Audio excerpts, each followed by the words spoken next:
Ramirez, your host of Stand Out and Grow. I want to help your business stand out, survive, succeed, and grow. Building your business is really, really hard. And knowing what marketing and advertising tools you need to help you become successful is extremely confusing. After 30 years of working with thousands of businesses, I am here to help you make good business decisions. I want to help you understand the programs that are available to you so that you can stand out, survive, succeed, and grow. So let's get started. Hey there. This is Kat, and I am here on my live broadcast today, and I have a really special guest today, which I'm going to give you some info about. I want to just take this moment to welcome you. Thanks for tuning in. I appreciate it. And if you are catching me wherever you are, make sure you drop a comment and let me know if this is the replay or are you catching me live. And then let me know where you're tuning in from. And then if you have any questions as we go through this podcast, please drop a comment because I'm happy to address them. Wendy's happy to address them, my guests. And you're going to learn a little bit more about Wendy.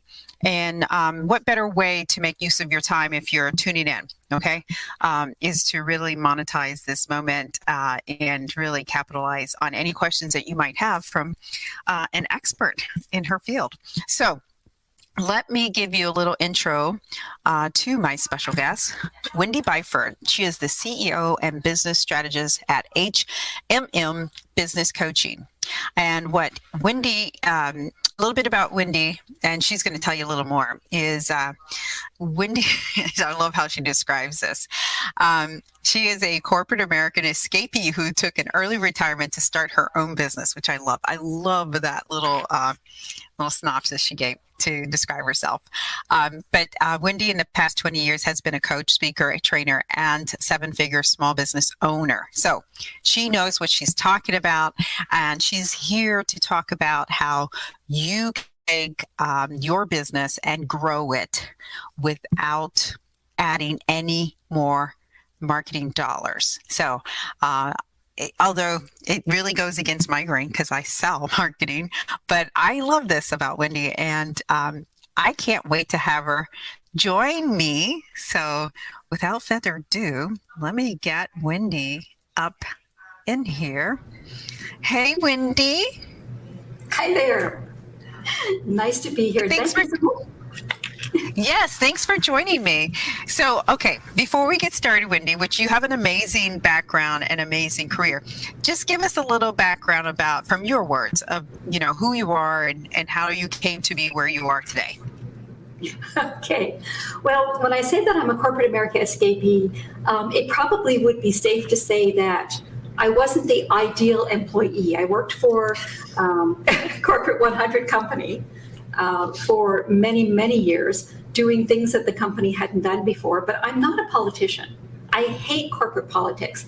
And so I was constantly getting myself in trouble about not being politically correct with, being, standing up for my group and not this group. But I always look at a situation and say, what makes sense? Especially for our clients, what makes sense for our clients, which got me in a lot of trouble.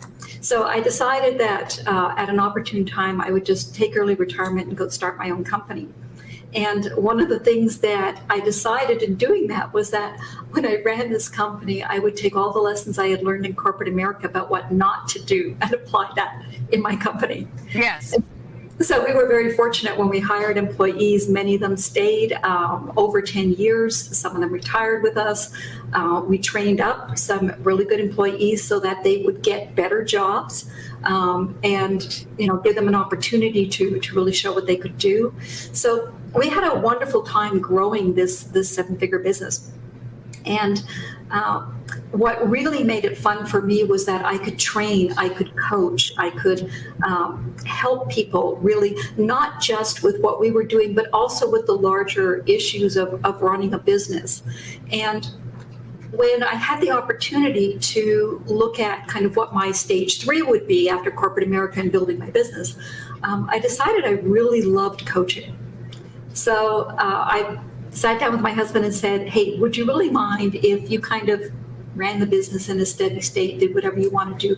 Let me go off and do this, because this is really where my heart is, helping people to grow their business, to understand things so they can make reasonable decisions on their own without having to just take somebody else's word to really understand things. That is awesome. You know, Wendy, I knew we got along for a reason. I knew there was a connection for a reason, because I am similar to your past history in that, I hit the glass ceiling with corporate America. And I think a lot of me hitting the glass ceiling was the people that were around me did not really want to see me keep going up, right? Like, which is unfortunate, but, such is life, Well, it gives us both the opportunity to grow our own businesses. That's right. Right. So maybe there's a good side. Who knows? Yeah, no, it is a good side. And the reason why I point that out is I have met a lot of entrepreneurs who became an entrepreneur because of situations like that in corporate America, where, they're either pushed out or they're not recognized for the strengths that they have, or they just hit the glass ceiling and it's a man's world or something else, or, they didn't fit the mold of what was going to be that next step. So I'm sure a lot of people tuning in can relate to those situations, which creates that opportunity, as you just alluded to, Wendy, that you can now create your own destiny. You can now create all the wonderful things that you want to do and have your own rules, right? Your own rules that you want to create, Absolutely. Okay, so let's talk about the nitty-gritty of what you do, because your strength is really highlighting the strategies and being strategic about how you can grow someone's revenue. Is that correct? Right. So there's a lot more to running a business than simply putting up a few Facebook ads. I think many people get into business because there's something really special that they can do, and they want to bring that to the world, especially if you're in coaching, consulting, you're an author, you're a trainer. We really are in the serving industries. And we really want to help people. So we have that ability, we have that skill, and sometimes we just go running out into the marketplace to try and present that skill without really looking at what it is that we need to do to build a business. And so we may get our first even $100,000 doing that. Mm-hmm. And then we kind of hit a wall of, well, where do I go from here? Because some of the underlying foundation hasn't been built, and some of the things that are really crucial to being able to scale a business without spending, more and more and more and more money on advertising, hasn't been looked at. So that's really where I like to speak to people. It's kind of like, you've got this brilliance. You are fantastic at what you do, but you've got a choice to make now. You've built yourself a job, which is what $100,000 is, right? You built yourself a job. Now, if you want to turn it into a business, we need to do some things differently. Yeah.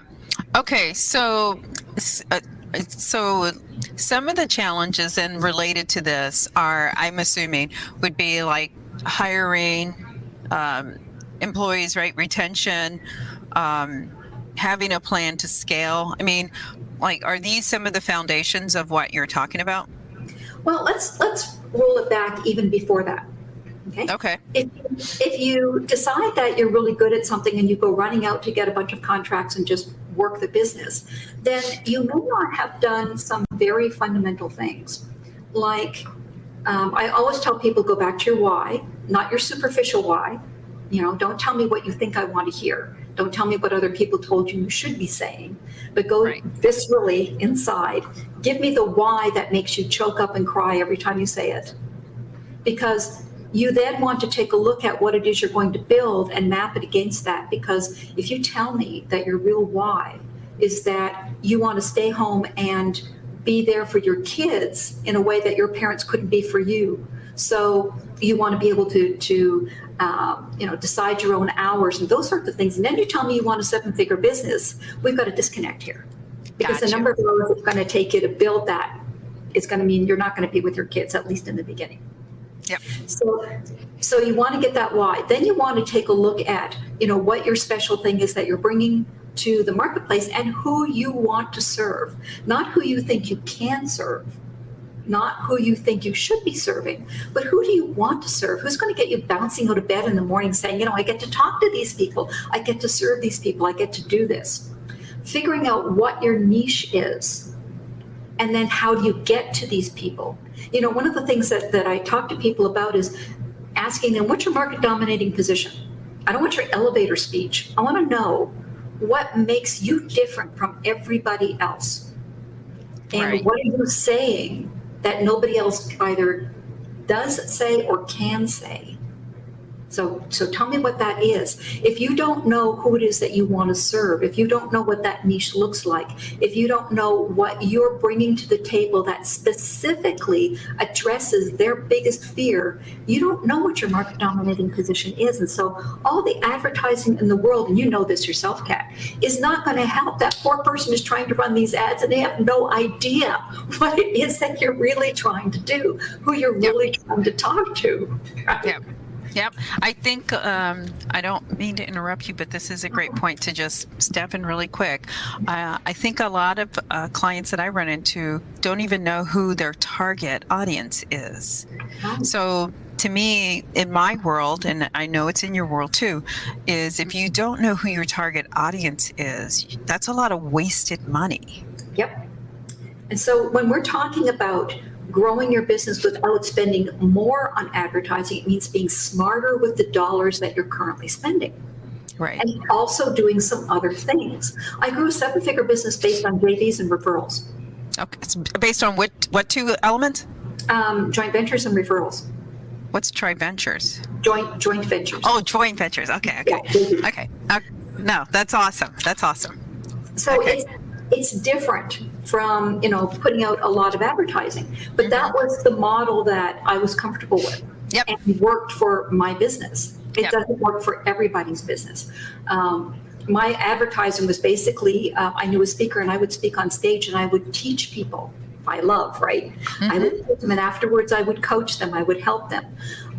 So that was kind of my model. But for some people, doing advertising, branding, all of that sort of stuff may be absolutely great, but you've got to be smart about it. Yep. Which means you need to have foundation built, because if they come to you and say, Kat, okay, go out there and do all this wonderful stuff, you can spin your wheels forever and not get them the result that they want because they haven't put the foundation in place. Right. And that goes back to, again, when you said some key elements, know your why. If you don't understand your why, then you're really going to be in a tailspin, because, that's so much the foundation of why you would even exist. And then the other thing that I love that you mentioned, and I always tell people this over and over and over, is what sets you apart. If you don't understand and can see that or express that to people, what sets you apart, then no one's really going to do business with you specifically, because you're not giving them that, that leg, that one thing that's going to make that swing, that decision, right? That one thing. And it may be that one thing if you can just figure out what makes you different. And I'll use an example, Wendy, because I love this. You're just reiterating a lot of the things I always say over and over and over. So I met with a plumber one time and I asked him, I said, what makes you different? Why would I call you? And he said, well, Kat, I return people's calls. Believe it or not, nobody returns people's calls. And I return them. And we have a policy in our office that we return them within 8 hours. Not 24, 8. His was very finite, like we'll return those calls within 8 hours. And he goes, you would be surprised how many times plumbers don't return calls. Yeah, absolutely. I mean, when we were building our business, we set up LLCs and corporations for people, which is, people kind of look at it and say, well, why would somebody go to you instead of, just doing it themselves or whatever. Yep. And our differentiator was that because we support you after the fact. Attorneys don't do that unless you pay them. Yep. And the people who just want the money to file the paperwork and run, they don't do it. But we were there for people. In fact, we still have clients who call us 10, 12, 15 years later saying, do you have my documents by any chance? Because I've lost them. That is awesome. You know what? You make a great point because you're right. I filed trademarks, and if I can't just call my trademark attorney and say, hey, can I ask you some advice on blah, blah, blah, blah, he's like, he's going to want me to schedule an appointment and charge me his hourly rate. That is awesome. Yeah, we made it a point to be there for people. Yeah. Even if it's like 10 years later, we were still there for people. So, and they could ask us questions and we would tell them, this makes sense or this doesn't make sense. Now, we could never give them legal advice, and we never pretended we could. And there were instances where we said, we're really sorry, you have to go talk to an attorney on this. Yeah. But at least they knew at that point. Yeah. So that was our differentiator, that we didn't, file and run. We were there for them. We helped them. We coached them. We supported them. So that was the big differentiator. But a lot of people haven't taken the time to figure out what their secret sauce really is. Okay. Because somehow they just think, well, because I do this so well, I'm just going to go out there and do it without realizing that there are hundreds of other people doing the same thing. So what's different? What's unique about you? Doesn't mean it's not there. Just means you need to spend the time figuring out how you address your niche market's biggest fear. Right. Now, is increasing the revenue on a company, is it solely going in and examining what all their expenses are and is cutting them back? Or, is that the gist of it? Or is it the little bit of what you're telling me and then also going in and... Well, before I answer the question, I'm going to explain a concept that most people don't get. And I know that you'll recognize this concept immediately, but most people don't. Okay. And it's basically the idea of compounding. Remember that Einstein said that compound interest was the eighth wonder of the world. That was the most fantastic thing he'd ever come across. And it's the same idea, but just used in business. So if I make a 1% change in the number of leads that you bring in by helping you to recognize other ways of getting business, and we can look at if you make another 2 or 3% increase in business of the number of leads that you convert. And then we look at, maybe adding another 1% number of times they buy from you. And maybe we raise your price by a small amount. Of course, everybody goes like, oh, I can't raise my price, I'll lose people. There's actually a formula that tells you how many people you can lose and still have the same profit. Let me be here, very clear here, and I love this saying, is that revenue feeds your ego, profit puts food on the table. Right. So let's just be clear, we're looking at profit.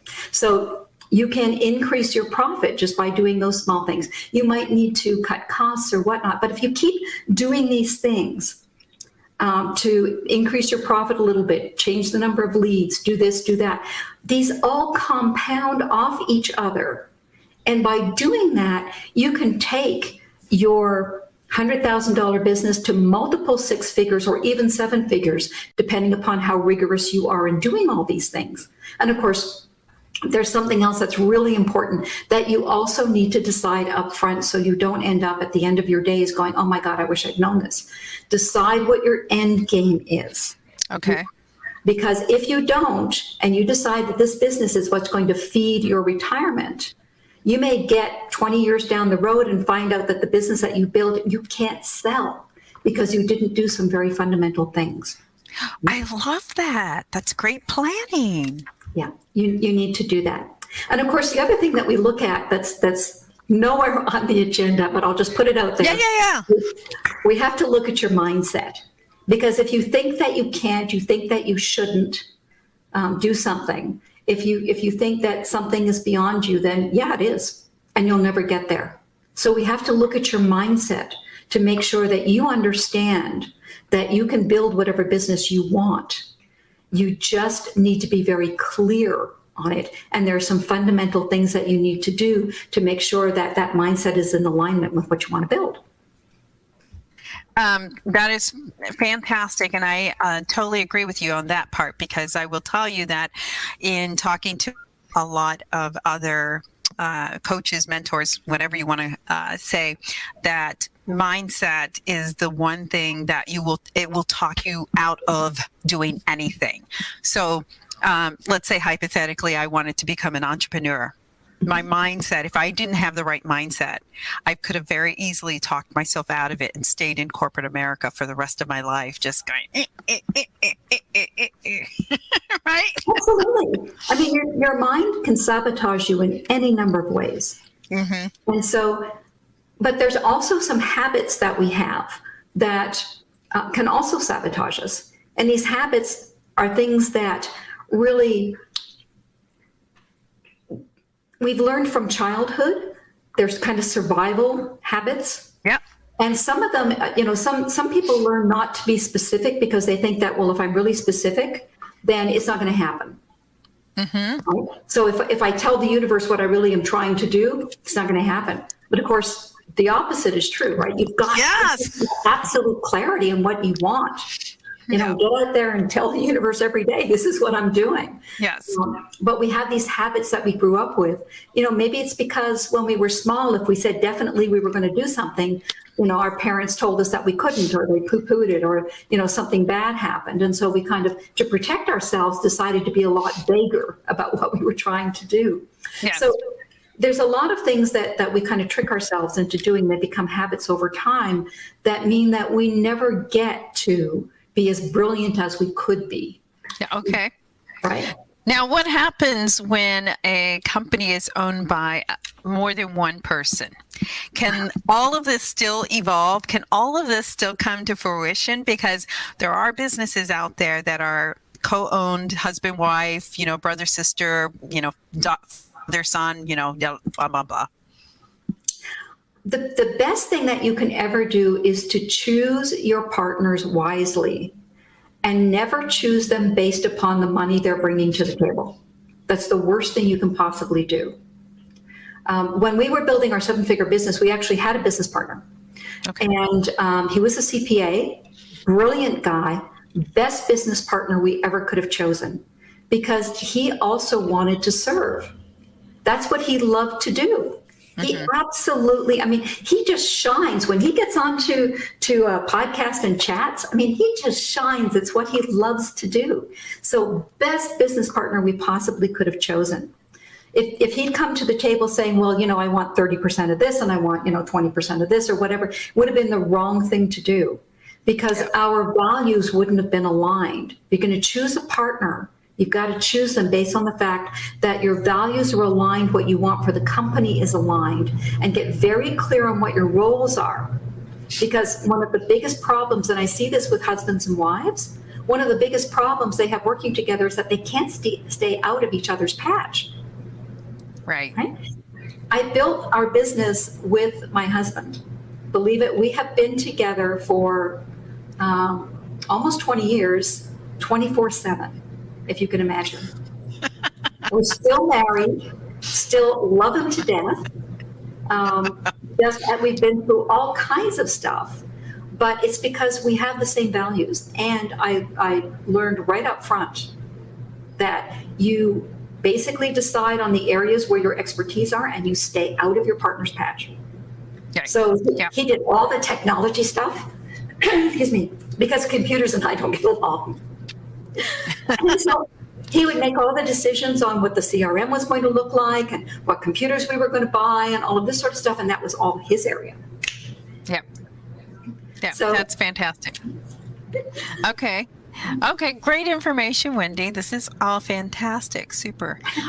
Okay. So are there some helpful tips or pointers that you can give someone today that is thinking about, like, hey, I think I fall in that area where I know I have the potential to grow. I'm not sure how I can get myself to the next level. Are there some indicators, anything that, will give people like, yeah, you're a strong candidate for this? Yeah. If you, first of all, the desire to grow, to scale, to get that business going on an upward trajectory is really important. And so if you've got that in you, then chances are that you can grow that business. And so first thing to do is to just step backwards and make sure that all of your fundamentals are in place. that you've got your why in place, that you've got your vision and your mission in place, that you've got, your branding, that you've got your differentiator, your niches, you know what your market dominating position is. All of those things are all done. And then in order to scale, what we're looking at is, okay, so have you got your processes and your procedures in place? Because you scale by doing something over and over and over again, right? You get it right, and then you do it multiple times. So what do your processes and procedures look like? And then are you a one-man band? Are there 6 things that need to be done in your company and you're wearing 5 hats and your bookkeeper's wearing the other hat? So you need to look at that. And then we need to see, okay, so what do you need to give to somebody else and what do you need to keep? What do you need to automate? What do you need to outsource? So those sorts of things, decisions need to be made in order to scale up. The reason I'm saying this is because, quite frankly, we could have kept scaling our business 4, 5, 6 times the size that it was. And the decision that we made not to do that was based upon the lifestyle that we wanted, not because the business couldn't go there. Yep. Which is why I always say, start with the end in mind. What is it that you really want to build? Right? So make sure that that's in place. Because once you start scaling, if you say, oh yeah, I want to scale it to 8 figures, but you also want a lifestyle that allows you to be with your family a lot, you've got to disconnect. So we've got to get that sorted out. And if your end game is to sell the business, but somebody's saying, well, make sure that you write everything off so you never pay taxes, excuse me, we've got to disconnect. So those things need to be put in place. So there's a lot of things to do, but the key thing is you don't need to go into overwhelm. You do everything a step at a time. Yes. So you work on an area, you get it right, and then you go to the next one. Okay. And so is this for anybody? Like, is this startup? Is this, been in business at least, 5 to 10 years? Is this, 20 plus, whatever? Like who is ideal for this? There's 2 answers to that. Anybody can scale their business if they understand the fundamentals that I just talked about. Yep. And they want to take it to the point at which they are comfortable with the lifestyle. Now, there are people out there who aren't happy unless they're running 1,000 miles an hour, at least, 16 hours a day. I mean, that's your personality and that's what you want to do. And if you want to grow to 8 figures, God bless you, go for it. Right? But if you want to spend time with your family, then maybe you want to grow your business and scale it to $500,000 or, 750,000 or wherever it kind of tops out that is starting to pull too much on your time, and then take it to that point. So anybody can scale as long as you understand where you want to take it to and then reassess. Now, you can always change your mind later, but you need to have that point. The second part of the answer is, for what I do, it can be applied to anybody. But the thing to remember is that not every coach loves working with every person, and not every person is going to be happy with every coach. So I love dealing with people who've kind of hit that, I built myself a job, $100,000 mark, and take them up to maybe $1 million, $1.5 million if that's where they want to go, or below if they want a different lifestyle. Gotcha. I also know coaches who are great friends who are happy to take you to 8 figures. So it really depends upon where you want to go, where you're starting from and where you want to go. Now, if you're in startup, right, the most important thing in startup is to get you to that $100,000 mark, not because, you want to be able to say, oh, great, I've got a job, I can pay the bills, but because that's kind of your first stepping stone in order to grow the business. It proves that you've got something that you can sell repeatedly out in the marketplace. Okay? Yeah. Whether it's a skill or it's a product or whatever it is, it shows that you can do that. And until you get to that place, everything has to be focused on figuring out who you're selling to, what it is that you're selling, what kind of needs you're meeting, what your market dominating position is, all of those things to get you to that point. Yeah. So it works for everybody. It's just that it's different if you're in a startup. Okay. Now, because this does not involve any additional marketing dollars, does that mean that it does involve more work? Well, it's when we're talking about more marketing dollars, the assumption is you're spending something. Yep. It's just a matter of when people go into overwhelm because what they're doing isn't working, or they've decided they want to scale and they think that they have to get on a hamster wheel and do that. They often will go to marketing as their first go-to to say, well, I have to up my marketing dollars if I'm going to be able to do that. Right. And what I'll say to them is take a deep breath, take a step back. We want to look at where you are now and what small incremental changes you can make to increase the amount of revenue and profit that you can currently get out of the company. Once you've done that, and we've figured out, what's your plan now to scale, then you can go back and say, okay, now I need to add my marketing dollars in, but I'm going to do it smarter in a more directed fashion. So maybe instead of just throwing money at ads, I also go out and I find some power partners to work with where we can refer to each other. Or maybe instead of just throwing dollars out there to advertise one thing, I get more bang for my buck because when somebody comes in, I can do an upsell. 34% of people will buy if you ask them to buy something additional when they're going to checkout, right? So, right. So that's more money, right? Just from that one person coming in, I've already got them. Now I can get more money out of that one transaction. And if they don't want that, maybe I can downsell them. So different strategies to be smarter with the dollars that you're using. If you're getting the lead in, make the most of the lead when it arrives, right? Gotcha. So, and then if you've got a lead, are you dripping on them, right? Right. You paid to get that lead. Are you staying in contact with that person? Because maybe they're going to bring out something new that they want to know about, but if you're not dripping on them, they'll never know. Go ahead. Go ahead, Kat. I was going to say, that is probably one of the biggest mistakes people make is that they say in their own mindset, oh, I don't want to bug them, or, oh, I've already reached out to them and they haven't responded. And I come from a sales background, so I'm all about, it takes at least 8 touch points. You have to keep at it because they're going to be thankful at the end of the day because they're going to say, oh, thank you so much for staying in contact. Thanks for being persistent. I've just been so busy. I hear that all the time, Absolutely.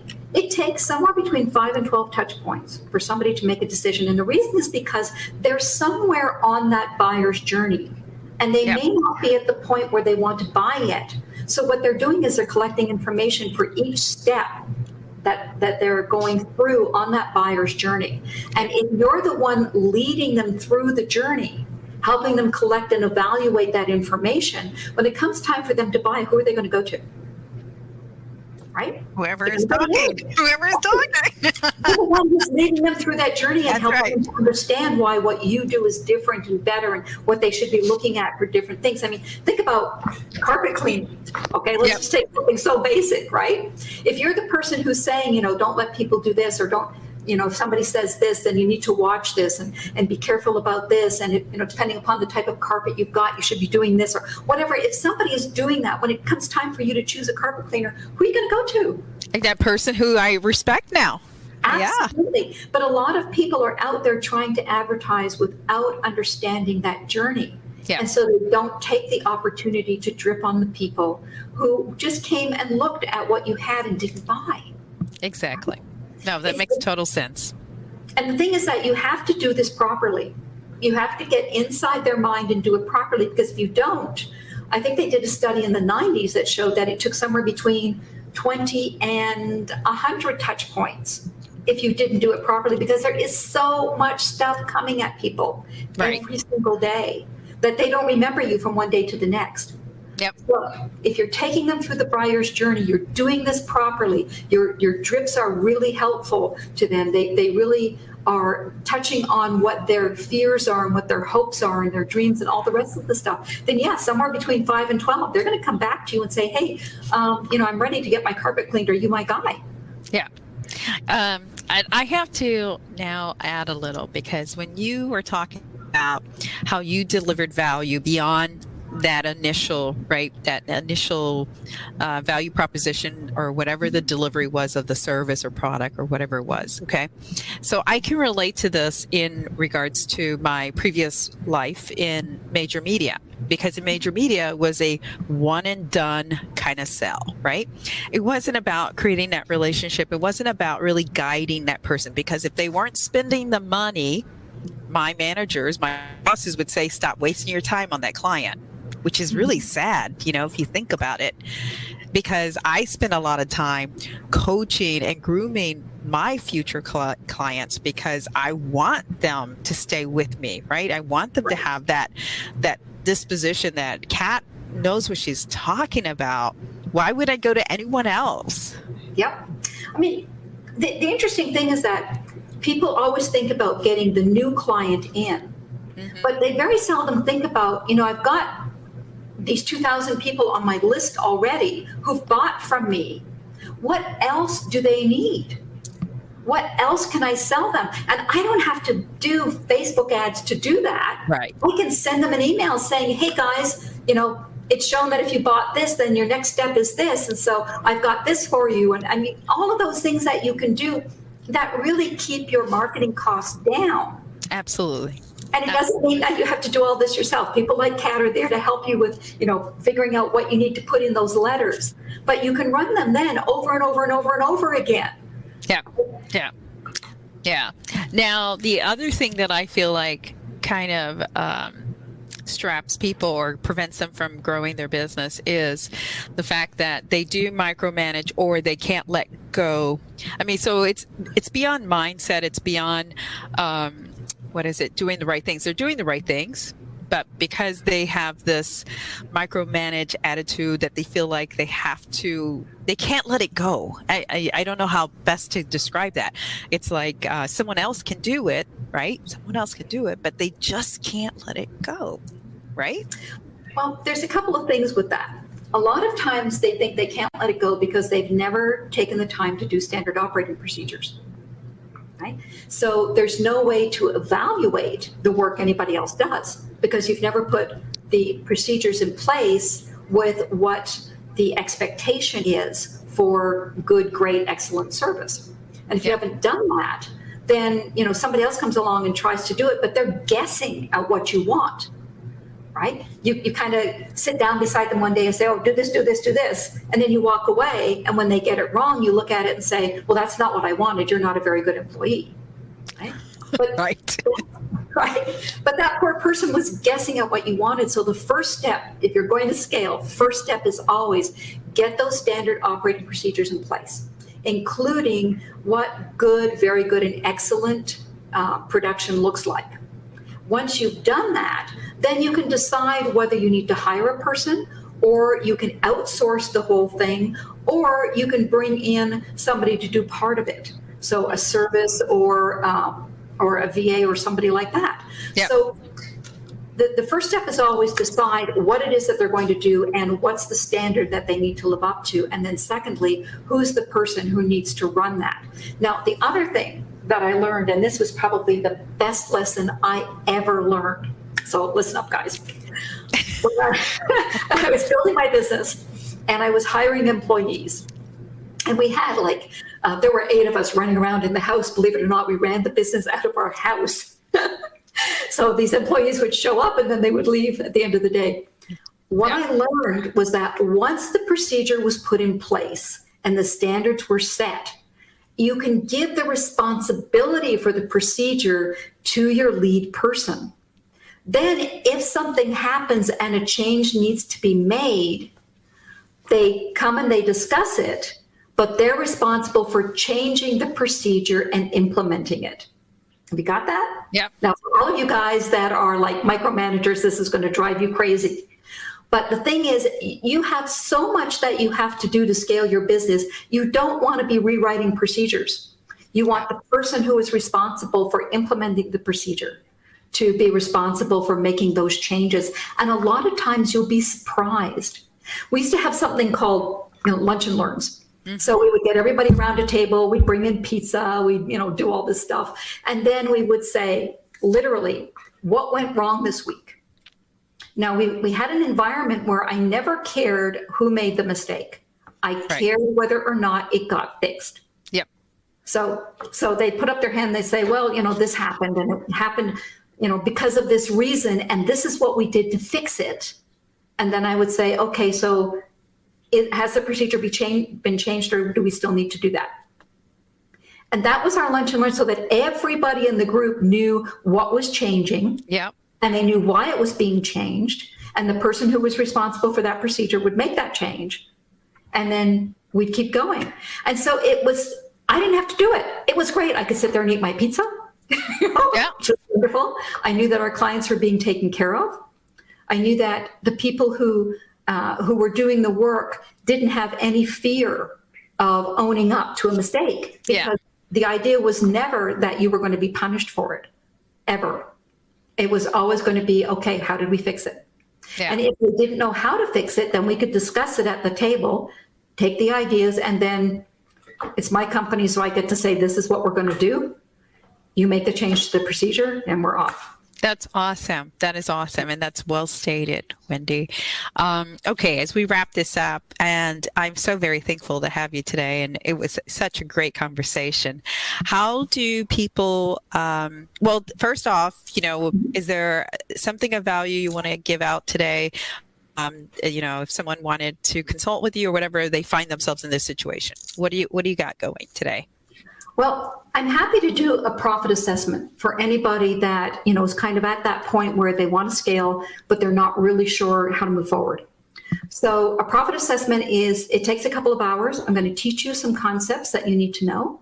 And then we're going to dive into your company. And there are 3 numbers that you're going to need to bring to the table so that we can work with your numbers, not numbers we're making up. And then we're going to take a look at, from a compounding standpoint, if we made a little tweak here, if we made a little adjustment there, we'll figure out what could get you better revenue, better profit, and then what areas are kind of red flags that we really need to look at.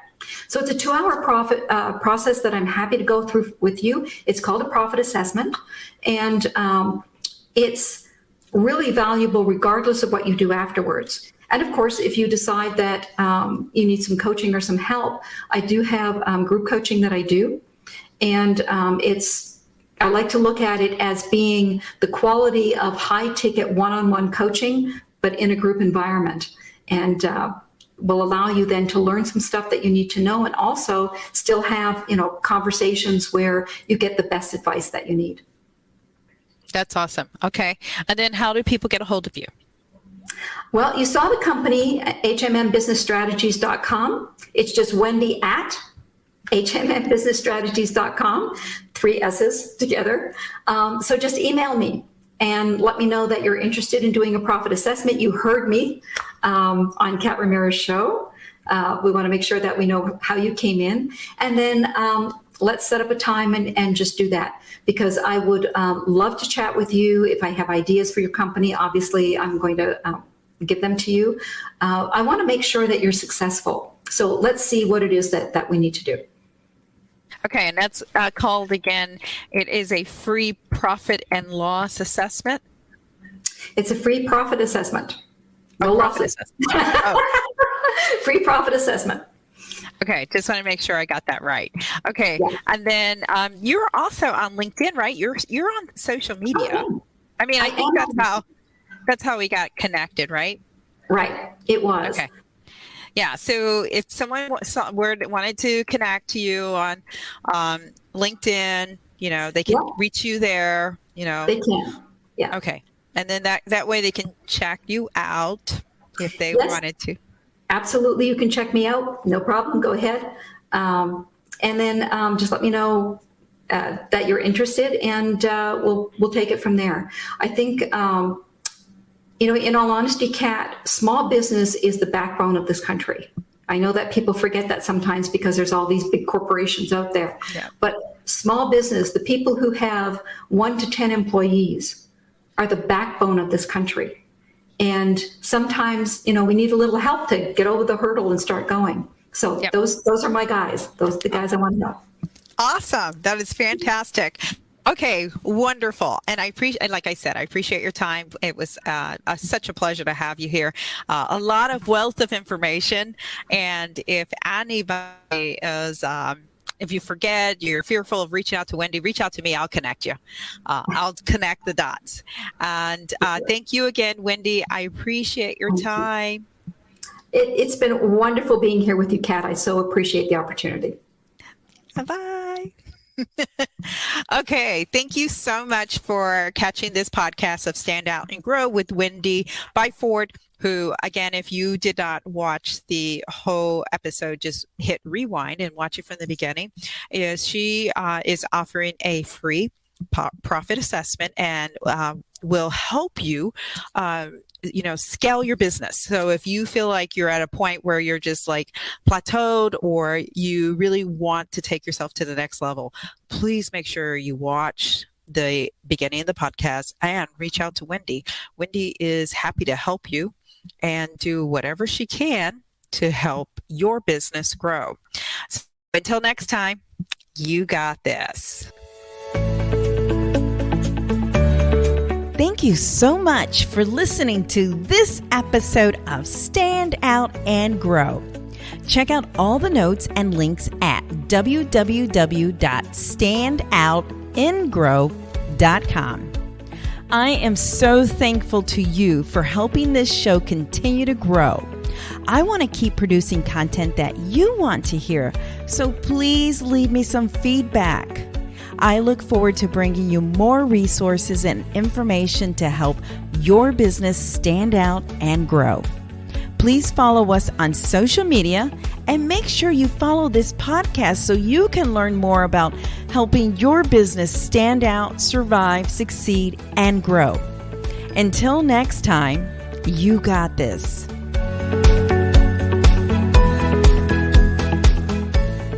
Advertise helps businesses stand out and grow with affordable advertising options. We will help you make good business decisions so you can save money and not just throw it against the wall to see if it sticks. Get your free strategic advertising analysis today so you can see the opportunities to stand out and grow your business. Visit www.standoutandgrow.com offers page to learn more.